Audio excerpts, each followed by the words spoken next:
What's up, everybody? Tom Pelissero here, and Judd Zulgad across the street from Vikings headquarters on Friday. Judd, 2 days away from a game against the Detroit Lions. The term must win gets thrown around, and it is a cliche. Yep. In the Vikings case, if they want to have any hope of being in the playoff picture, you can't fall to 0-3. But at the same time, already, they would have to go 10-4 from here. Right. In my mind, that's unrealistic. And Leslie Frazier said he hasn't used that word because it's too early in the season. Right. Is it because of that, or is it because, frankly, this team might not have a must-win? Well, I think Frazier's selling point probably is he doesn't want to put pressure on his team. But realistically, I think we're both picking this team to win between 6 and 8 games.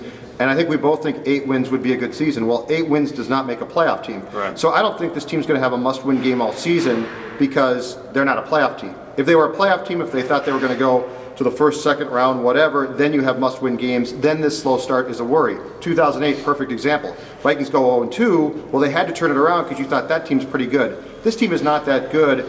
And I still contend that you could make an argument that the best thing that could happen to this team, they lose on Sunday, they reevaluate where they're at, and they start to look towards next season. Because if they win this game, I think what you're selling is false hope. I think you're seeing a little bit of tension already, too, within the locker room. I think there's some guys who are more aloof than others, and there's energy at practice, but talking to Percy Harvin today, and he wasn't pleased to be answering any questions, much less about the fact that he missed yesterday with what he's calling a stomach ache. Right. I think that there has to be some frustration when you're 2 weeks in, you've had 2 games fall apart already, and like we're doing here, doing the math on it, it's like you got to win a whole lot of games to even make the season relevant. Well, I think Harvin's problem is personal frustration.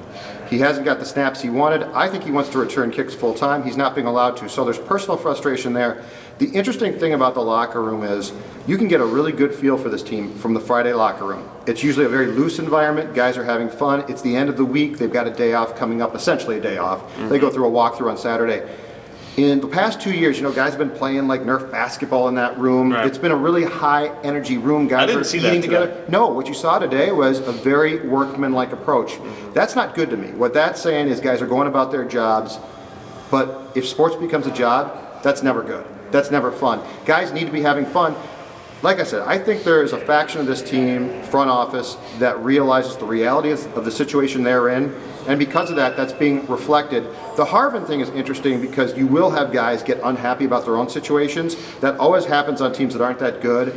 And those things have to be dealt with, and this is where Les Frazier is going to earn his money this year. Those things have to be dealt with by the coach. The coach has to keep his star players happy. And now you had Donovan McNabb, Jared Allen, Steve Hutchinson addressing players on Monday. Yep. I mean, those are 3 guys who are at a certain stage in their career where they're looking at it and they're saying this may be the last time that this group of veterans is together. Right. They've got to turn this thing around in an absolute hurry just to make the season relevant. I mean, It's one thing to say, all right, it's probably going to be a major uphill climb for them to make the playoffs, but it's another thing to say suddenly you're 0-3 or 0-4 and you are dead and buried before the bye week. And that's where I think for guys like that, guys at a certain stage of your career, you're probably a little bit more sensitive to that. And my point has been if this team had a GM, Adrian Peterson, Chad Greenway, signed to extensions, you can still build around them. You can get good quick in this league. Those guys got some time left. The 3 guys you mentioned don't have time left. And in fact, the reality for McNabb is if things don't turn around, he's going to be benched.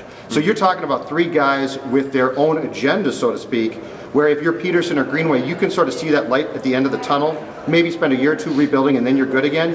Allen, Hutchinson, McNabb don't have that much time. Do the Vikings come out firing on Sunday? I have 2 scenarios in my mind, one of which is they win a close game, one of which is they get blown out. Similar to when they came back last year, and it's a vastly different situation, but I look at when they came back and they played the Green Bay Packers at home after losing a tough game down in Chicago. It was the game that Brad Childress got fired. They absolutely packed it in. They lost 34-3. Yep. Anthony Herrera blows out a knee. They run a play with 10 men on offense. Yep. There were all these things happening that just showed a team that had completely lost any semblance of organization and also any motivation. I don't think that it's going to unravel to that extent, but I could see if the Lions get out to an early lead, does this team just kind of fall apart? And do we see some of those same things where last year it was Ray Edwards screaming at Chris Cook and Asher Allen? Do you see instances like that? And you got to worry about that, I think, with this sort of a team. You might see that, but the difference last year was the 2010 Vikings were a good team that things went incredibly wrong for and turned into a bad team.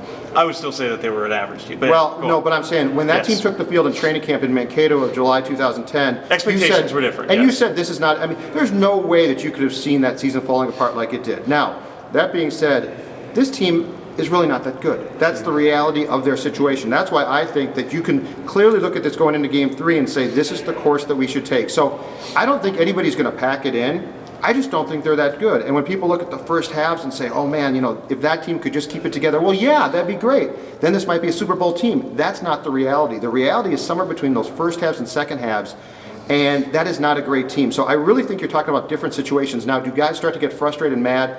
Absolutely, that always happens in football if things start to go bad, but I don't think Sunday you're going to see a team that's going to pack it in necessarily. I think what you're going to see is a Detroit team that's better than the Vikings, and I expect Detroit to win. It's going to be another game that I think that if you look at the biggest mismatches in both directions, it's going to be along the lines between the Vikings defensive line against the Lions offensive line that, yes, is not allowed a sack, but they've allowed plenty of pressure on Matthew Stafford, and then conversely, that Lions defensive line that's rising so fast, really that entire front seven against the Vikings offensive line.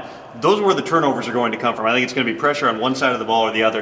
If you look at one thing schematically, that's probably it. And this Vikings offensive line, which I think you said a couple days ago is average, is going to get a huge test. You might consider them been average, but yes. I mean, you might consider them bad after this game. The other thing that I'm really looking forward to, and I can never figure out why offensive coordinators don't do this more, including the Lions last couple of years, Calvin Johnson has to get the ball. You got to get Calvin Johnson matched up on the right guys. But you saw what Detroit did against Kansas City in the safeties, for instance, last week. That's what they need to do. If Detroit does that, if Stafford does that, he is going to throw for a ton of yards in this game. Let's be honest, Jamarcus Sanford and Tyrell Johnson are playing because the Vikings can't decide which one is their starting strong safety. You have two, you have none. That's not good. Right. Exactly. So if Scott Linehan comes up with the game plan that he probably should, Calvin Johnson should have a huge day. Detroit should be able to throw the ball all they want. Their running game's not great, but all of a sudden that loosens up the run. And that's just why I just don't see any way the Vikings win this game. And if you said it's going to be all or nothing, which is either going to be the Vikings are going to win or get blown out, I would lean towards a Vikings being blown out Detroit picture. Percy Harvin downplayed his illness today. Looks like he will play. Tyrell Johnson, arrested on suspicion of drunk driving 3 days ago, also looks like he's going to play. He's Judd. I'm Tom. We'll be there on Sunday. Full coverage of the Vikings is at 1500ESPN.com. See ya.